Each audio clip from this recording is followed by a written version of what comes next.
much. We'll speak to you later on. Now, Universal Credit is supposed to replace 6 long-standing social security payments. But since its inception in 2010, it's come in for a lot of criticism, beset by delays and blamed for the rising of debt and rent arrears and also people using food banks.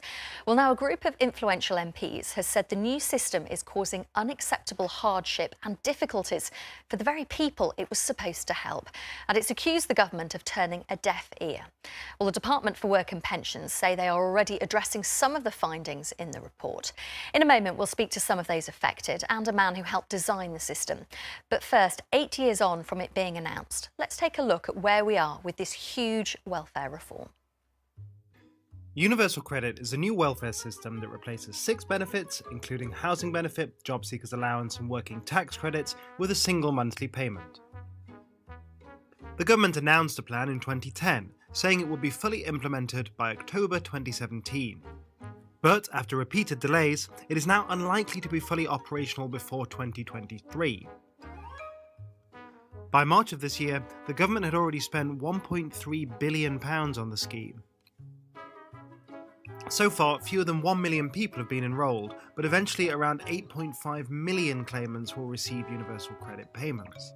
Critics say that the system has caused hardship for those who are claiming universal credit already, with increases in debt and rent arrears and the number of people making use of food banks. But the government say the system is helping more people into work. Well, let's talk now to Sarah Spohr, a mother and full-time carer to 2 disabled boys, who says the system has left her emotionally broken. We can also speak to former bar manager Neil McVicker, who was forced to claim universal credit after he was diagnosed with a brain tumour in 2016. Also with us here in the studio is Devon Galani, director of the Policy in Practice think tank and one of the team who designed universal credit.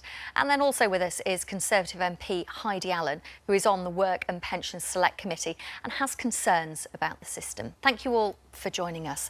Sarah, first of all, explain how one of your sons being on universal credit has affected your family. Well, immediately we lost £2,500 that first year, and then we have a £2,000 recurring loss in our income. Apart from the process of actually applying for it was humiliating, and just like Daniel Blake, when you go to the job centre, you have to sit there in a room. In fact, in the actual reception area, trying to do these online forms, and there were a lot of people whose English wasn't their first language and weren't computer literate, and we all had to sit there putting our hands up while someone came across to try and help us, and then the system timed out. In the end, I just couldn't do it, and I actually had got a disability advisor sitting there with me who'd taken me, because she said, "Oh, I'm so pleased you're my first universal credit claimant, so I'm going to come and help you," and neither of us could work it out. So I had to go back, and did it at home, and then for the first 12 weeks, the DWP don't consider my child to be disabled, even though they've known about it for since he was 3. So when we got all the money through, they just don't. The disability part just vanishes for the first 12 weeks, like a waiting period, and then suddenly, oh yes, they are disabled again. So that's how come we lost so much money. But as I said, it's 2,000 recurring. And you said you're emotionally broken by it. Just what effect has it had on your family? Well, it's difficult enough being a carer. It's difficult enough in this hostile environment where people think all disabled people are scroungers, and then you've got even less money. I'm constantly in a war with someone to try and get funding or to try and get support for my children. At the moment, I'm in a drama with Hounslow CCG, who don't want to fund supporters for my children. But so just to add all that on, and then you're applying for PIP and all those sort of things. And you can't do a stick and paste from one form onto another. You have to start all over again because all the wording is different. And I just feel I'm eloquent and able and struggle to do it. And so there are so many people, who just wouldn't be able to do it at all. And it's just not okay. Let me bring in Neil at this stage, because Neil is also with us. Neil, tell us about your experience on universal credit. I can recognise a lot of similarities between what I've just heard there. It was really difficult to apply. I applied and was sent to the job centre a week or 2 after my brain surgery. I was expected to fill in all these forms and everything, It was really difficult for me, and again, I'm eloquent in everything and I can understand it. And it would Neil, just be... forgive me for interrupting. Did you get any help at the job centre for filling in a form a week after you had brain surgery? Not really, no. I did most of it at home. I didn't really get any help or support through the job centre at all the whole way through. My work coach did not help me find work. I just took it upon myself, and there was a few charities that really helped me. But I didn't have any support through the job centre at all, really, to be honest. Devon Galani, I want to bring you in on this. We have spoken to so many people on this programme over the course of universal credit being rolled in different areas. It's the same things we hear time and time again. It's not working, is it? I think the hardest thing for me to hear, having been involved in designing universal credit way back in 2008, is that I got interested in wanting to change the welfare system, having been in very similar situations to Sarah and Neil, having dealt with the legacy benefit system, where you've got to basically do the same thing 3 times. You have to go to the job centre, they send you back, you fill in forms, they don't tell you about housing benefit, you might not get all of the support that you're eligible for.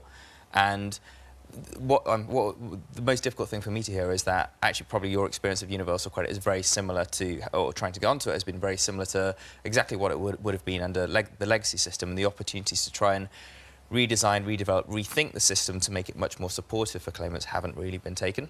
That's one of the hardest things. I think the other point is... So the government hasn't done what you told it to do? I think yeah, just frankly, the opportunities to try and to create a system that's much more supportive is on a journey toward trying to do that, I suppose. I suppose if I was being as generous as possible. The Department for Work, changes have been made to universal credit to try and improve it. The government have been trying to do this approach called test and learn, which I am optimistic about, but it's certainly taking far too long, and it's taken far too long for both Sarah and Neil. Heidi Allen, this is a flagship Conservative policy. We've heard numerous examples of how this is not working. Is this not time just to abandon this policy completely and just say universal credit is not working in practice, therefore we get rid of it? No, I don't think it is right. And the NAO, who have been looking, as you'll know, intently at universal credit, have said that actually we need to fix it. It is too late to stop it altogether. But all the audience guests that you have here today are all absolutely right. For me, there are, and I sit on the Work and Pension Select Committee, so our committee has been looking at it in detail since I was first elected in 2015, and we have constantly pushed out reports saying, fix this bit, fix that bit. And in fairness to the government, they have so far. But I think there are 3 major things that need addressing. One, this issue of getting onto the system in the first place, being left with a monstrous application form and very little support. Well, the government announced at the conference just recently that Citizens Advice will now have the national contract of universal support, which always should have been there. It's not just an IT system, it should be the support that goes with it, and that has been lacking. So I'm reasonably optimistic that that will get fixed. But the 2 other things that must be fixed, and I hope to hear it in the budget on Monday, the funding in the system, so the amount of money that people are supported by the work allowances, that needs to be restored to that which it was before the cuts were made in 2015. And the further thing that needs to happen, this 5-week wait, although it was cut from 6 weeks in the budget last year, which cost £1.5 billion, brilliant, I think enough now. And I've said this a number of times, both in the House, in the Select Committee and directly to the Secretary of State.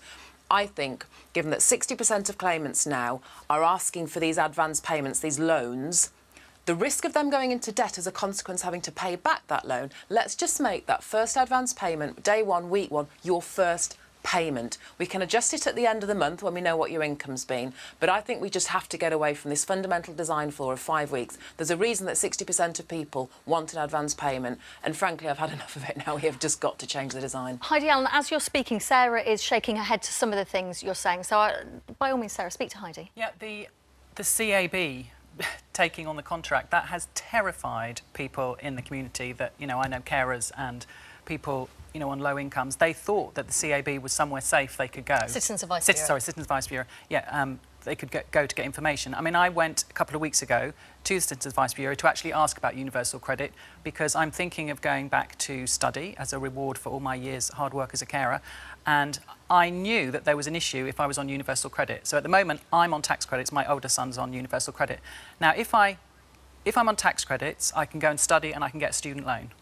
However, if I'm on universal credit, I can still go and get a student loan, but it'll be treated as income, in which case I won't be able to afford to study. So, you know, as a long-term benefit, you know, to my working life, I won't be able to, you know, it's just ludicrous. Stefan, was it designed like this? I think some of the biggest problems around universal credit are that it wasn't designed like that. It was actually designed as being more generous than the legacy system it replaced. But it's less generous. When it went into that was from the design perspective. When it went into government, it was made broadly as generous. So when it went into government, money was taken out of it. And actually what's happened back in 2015, just recently, even more money was taken out of the system. So I think one of the core issues of around universal credit is that it's been conceived in this environment where you've got a government that's trying to take £12 billion out of the benefit system. Universal credit itself takes a further £2 billion out of the benefit system. As Heidi says, we've got a budget on Monday, and we really hope that actually money goes back into the system, not just to restore the work allowances, but also, as Heidi said, make sure that actually some of the decisions that have been taken around it are more generous. So you're not waiting 5 weeks for your first payment. That's to kind of try and balance the nation's books on the backs of some of the lowest income families in the country is, I think, a terrible decision to have made at the very outset, but it came from this environment of a government that's and a department that's trying to save money at every corner. We are getting so many people getting in touch with us with their experiences of universal credit, and thank you so much for getting in touch with us about that. Kathy on Twitter says, please do remember my family as you tuck into your Sunday roast this weekend, and think how families like mine have no such luxury as we're having to choose between eating one meal a day or heating. Nick's also got in touch on the text with universal credit. Why so long? What needs to be done that takes weeks to resolve that can't be done just in a few days? Summy on Twitter says, restoring much needed funding after universal credit cuts is vital, but so is tackling problems like the 5-week wait, which we've been talking about, which plays such an important part in creating hardship and driving people to food banks and other emergency support. And Kat also on Twitter says, give it in advance. Obviously, there are procedures for claiming back overpayments when it's needed. If they've been paid too much when they start work, request it back or deduct it from wages. Do keep those comments coming. Heidi Allen, it's worth saying as well, it isn't just an issue, as you've outlined there, about the advances and making sure that people don't get into debt. Other things that people tell us they have problems with universal credit is things like the single payment to couples, which primarily goes to a man. If you're in an abusive relationship, that is another way to control a woman. Of course, men are also in abusive relationships and it could flip the other way. And also, the money for rent goes straight to the claimant and not to the landlord. And for many people, as we've been hearing there, if they're making a choice between heating, eating, buying school shoes for their kids, they're going to do that before they pay their rent. And then they get the rent arrears. Surely these need to be addressed as well. Yes, you are absolutely right. If we had a longer programme and I had my to-do list, I could give you dozens of things that need fixing at universal credit. So surely it needs to be scrapped. It's not working, is it? No, I disagree, because I think so for example, I had an email actually from a constituent this morning that's just moved on to it, and although he found the claim process online desperate, as we've heard from your audience guest today, actually, when he visited a job centre, he found a brilliant work coach who absolutely sorted him out, found him some work and gave him the support that he needed. So it is working when all the stars are aligned. But you're right, there are lots of other things, including the domestic violence issue, which our Select Committee, again, has just done a report on. We're asking for those single payments to be split. At least the housing and the childcare element should be taken out and given separately, principally to the wife or the woman, not always. But Heidi Allen, let me jump in, because Neil is next to you and he's nodding and shaking and making various facial expressions. So I feel it's right that he should be able to speak to you. Go ahead, Neil. So, I mean, my biggest issue was, as a cancer patient recovering, I wasn't able to work full time. I submitted my tenancy agreement and I was given, with all of my universal credit, I paid my rent and I had £30 a month to live on. When I went to my work coach and told her about this, I was given a voucher for a food bank. In this country, it's such a shame that people are forced to use food banks and everything. And I mean, what happened to me, I didn't ask for it. And the only reason I've managed to get through the past year and a bit is because of my fantastic support networks and everything. And otherwise, someone would be completely screwed over. I mean, I'd be homeless if it wasn't for my support, my friends, and my family. And I'm really happy for Macmillan doing this with me to highlight this issue for cancer patients. And I think that's important. I mean, Macmillan are saying up to 26,000 cancer patients, including those who have a terminal diagnosis, are at risk of hardship if this failing system is rolled out. Do you ever think, Devon, that you wished you hadn't come up with this? Because what you're telling us is the idea of universal credit that you came up with has not been rolled out. Does it worry you that so many people are facing hardship? Of course, it's difficult to hear situations like Sarah's and Neil's and many thousands across the country that are in a similar situation. But I think you've got to remember a lot of the challenges that you've just described are exactly the same as under the legacy system, as I said. I know, but this was meant to be better. Yeah, absolutely, and I think that's the frustration. There are elements of it that are better, so about half of people find it, about half of everyone on universal credit said it was easier to claim than having to go through lots of different agencies. It's nowhere near high enough, because that's you want that to be sort of 95%. The opportunities, as I said, to reimagine the system haven't really been taken, and it's been born in this environment where you're trying to take money out of the system, and a lot of decisions, I feel, have been made to try and make it as administratively straightforward or the same as the system that it's replacing, and rather than taking opportunities to try and reimagine it and make life much easier for the people on it. So many people still getting in touch with us with their experiences of universal credit. Thank you ever so much for doing so. This text says, I'm disabled, I'm unfit for work, and I have a degenerative disease. So unless a cure is found, I won't ever be able to work again. Yet I've had my disability benefit stopped completely. This is not only discriminatory, it's made my health deteriorate due to being pushed into poverty. Emma on Twitter says the extra pressure on the NHS, the benefit system, has caused people fall into depression and anxiety, and in turn that has an impact on physical systems. It's taken 3 years of fight for me to get what I deserve, and I'm simply exhausted. I will stand up for all who deserve better. Lawrence has got in touch. When you move over to universal credit, the system does not show if you are an ESA support group claimant. That means you're deemed unfit for work, but you're still hounded to go into work.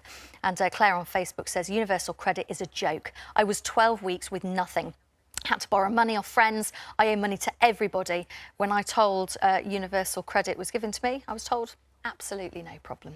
Thank you ever so much for all of those. If you want to share your experiences of universal credit, please do. The hashtag is Victoria Live. Thank you so much for coming in. Thank you for your time this morning. Thank you.